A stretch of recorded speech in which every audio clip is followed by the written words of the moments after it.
আপনারা ইতিমধ্যে দেখেছেন যে আমাদের নেতা তারেক রহমান সাহেব তিনি তার একটা ইন্টারভিউ, একটা সাক্ষাৎকার বিবিসিতে, সেখানে তিনি এই প্রশ্নগুলো তুলে ধরেছেন। দেশে বিনিয়োগ নিয়ে আসার কাজ, কিভাবে বিনিয়োগ আনা যেতে পারে, কোন কোন ক্ষেত্রে বিনিয়োগ করা যেতে পারে, অর্থনীতিকে কি করে আরো সচল করে তোলা যেতে পারে। সমগ্র বাংলাদেশকে শহীদ প্রেসিডেন্ট জিয়াউর রহমান যেমন অল্প সময়ের মধ্যে জাগিয়ে তুলেছিলেন কর্মযজ্ঞে ঝাঁপিয়ে পড়ার, সেই কর্মযজ্ঞে ঝাঁপিয়ে পড়ার প্রস্তুতি তিনি শুরু করেছেন। যে সংস্কারের মধ্যেই বিএনপির জন্ম হয়েছে। বিএনপির প্রতিষ্ঠাতা শহীদ প্রেসিডেন্ট জিয়াউর রহমান তিনি একদলীয় শাসন ব্যবস্থা থেকে বহুদলীয় শাসন ব্যবস্থা প্রতিষ্ঠা করে বিএনপির জন্ম দিয়েছিলেন। নিশ্চয়ই মনে আছে আপনাদের। এই যে মিডিয়ার স্বাধীনতা, এটাও শহীদ প্রেসিডেন্ট জিয়াউর রহমানের ওই সময় দেওয়া। পরবর্তীকালে প্রেসিডেন্সিয়াল ফর্ম অফ গভর্নমেন্ট থেকে পার্লামেন্টারি ফর্ম অফ গভর্নমেন্ট নিয়ে আসা দেশনেত্রী বেগম খালেদা জিয়া করেছিলেন। এমনকি যে কেয়ারটেকার গভর্নমেন্ট আমরা গ্রহণ করতে চাইনি, সেই কেয়ারটেকার গভর্নমেন্টকে আমরা গ্রহণ করে আলাদা পার্লামেন্টের নির্বাচন করে সেই পার্লামেন্টের সেশনে এক রাত্রিতে আমরা কেয়ারটেকার গভর্নমেন্ট যে বিষয়ের যে আপনার যে আর্টিকেল, যেটা আপনার সংশোধনী, সেই সংশোধনী আমরা সংশোধনে পাশ করেছিলাম।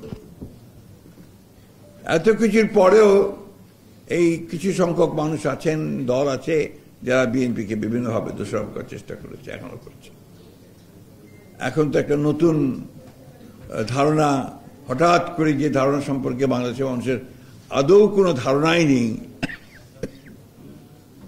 পিআর পদ্ধতি। এই হাউজের মধ্যে কয়জন আছেন বলেন তো যে পিআর পদ্ধতি বোঝেন? আছেন নাকি?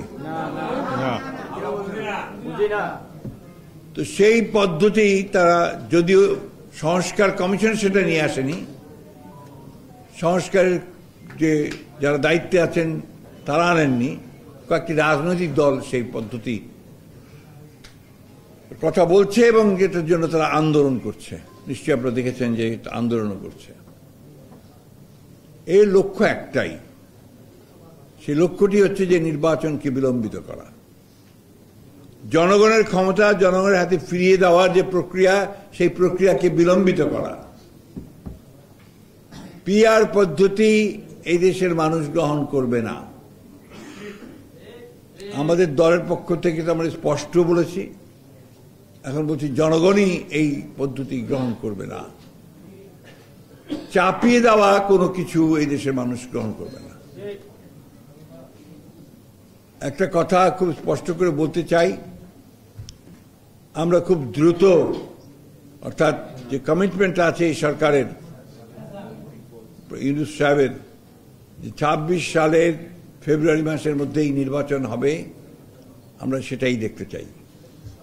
জনগণ নির্বাচন দেখতে চায়, নির্বাচনে অংশ নিতে, এবং সেই নির্বাচনের মধ্য দিয়ে গণতান্ত্রিক ব্যবস্থায় ফিরে যেতে চায়, এবং গণতন্ত্রের মধ্য দিয়েই জনগণের আশা আকাঙ্ক্ষাগুলো পূরণ করতে চায়।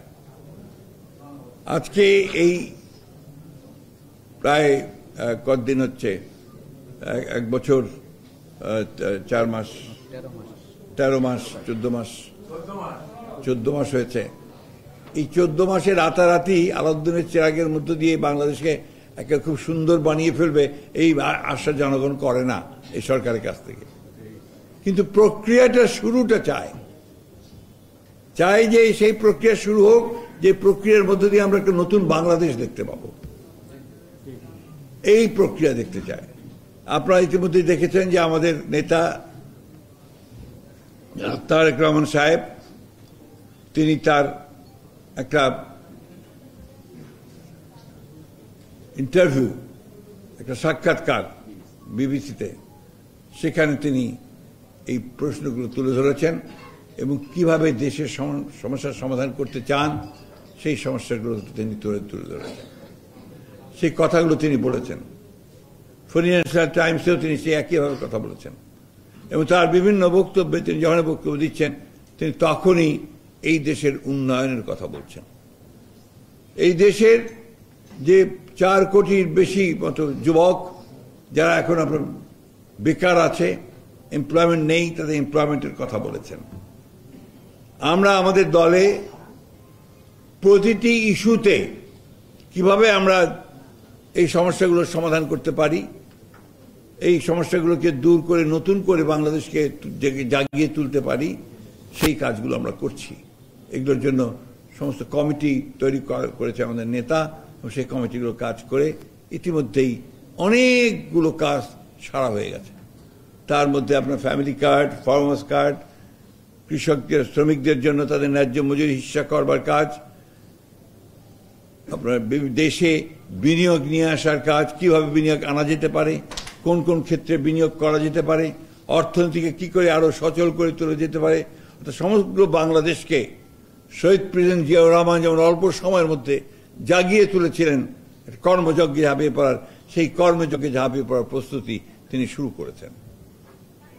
আমরা জানি যে নির্বাচন হবে, সেই নির্বাচনে যে কোনো দল জয়ী হতে পারে জনগণের ইচ্ছার উপর দিয়ে, কিন্তু সেই দলকেই জনগণ বেছে নেবে যে দল পরীক্ষিত, অতীতে যারা পরীক্ষা দিয়েছে, অর্থাৎ সরকারে ছিল, কাজ করেছে, যেই দল মানুষকে আশার আলো দেখিয়েছে, যেই দল অন্ধকার থেকে আলোতে টেনে নিয়ে এসেছে।